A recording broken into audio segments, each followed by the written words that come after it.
Scrum is an empirical process framework. It's not a methodology because you can't simply lay it out and execute it. Let me repeat that phrase. It's an empirical process framework. What I'm going to do during this video is go through each of those words and explain exactly what I mean by them. First, empirical. Scrum is empirical. Alongside Lean, it is one of the two concepts that Scrum is built upon. Empiricism asserts that you make decisions based on what is known. Whilst using Scrum, you're going to gather evidence in many forms, stakeholder feedback being one example, and that feedback will allow you to tactically move forwards from one place of value to the next. Empiricism in Scrum is evidenced in its three pillars of transparency, inspection, and adaptation, but more on those a little bit later in this course. Fundamentally, though, Scrum is about making progress and value visible so that you can focus on what matters and leave alone what doesn't. Number two, process.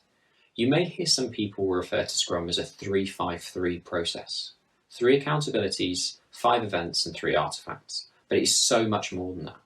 Scrum is a process that will help you and the team you work with develop a product with purpose and to maximize the value that your product can deliver. It does this by providing guidance and rules in the form of the Scrum Framework. And finally, the word framework. While Scrum lays out the core framework, the pieces that, unless you are using them, you aren't doing Scrum, there is absolutely nothing stopping the team you work with identifying complementary techniques, activities, and processes that help. Note that I said the team choose them, not the organization for the team. Every team does not work in the same way. In fact, many teams work completely different from one another. Think of Scrum like the scaffolding around your house. It supports the structure in the form of the framework. But if you decide that an extension, another bedroom, or an office is useful to that house, you have the freedom as the owner to do that. Likewise with your team and your framework, you are free to add to it. The empirical process framework that I've just described is relatively simple, and I'm going to summarize it for you right now. Take a product, any product that you can see around the room. A product doesn't need to be physical, it can be a website or a service. Scrum teams that develop the products contain 3 accountabilities: a product owner, a Scrum Master, and developers. Over a set time box called a sprint, the team collaborate together, and whilst being accountable for different parts of product delivery, they work to implement an empirical feedback loop.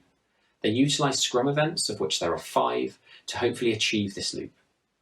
All of their work is evidenced within Scrum artifacts, which are called the product backlog, the sprint backlog, and the increment. They ensure and they maintain the commitments to these relevant artifacts in the form of the product goal, sprint goal, and the definition of done. Now that was a terminology overload. I'm sorry for that. But don't worry, the purpose of the upcoming videos is going to go through every key term I just mentioned in depth and explain to you why they are part of the Scrum framework.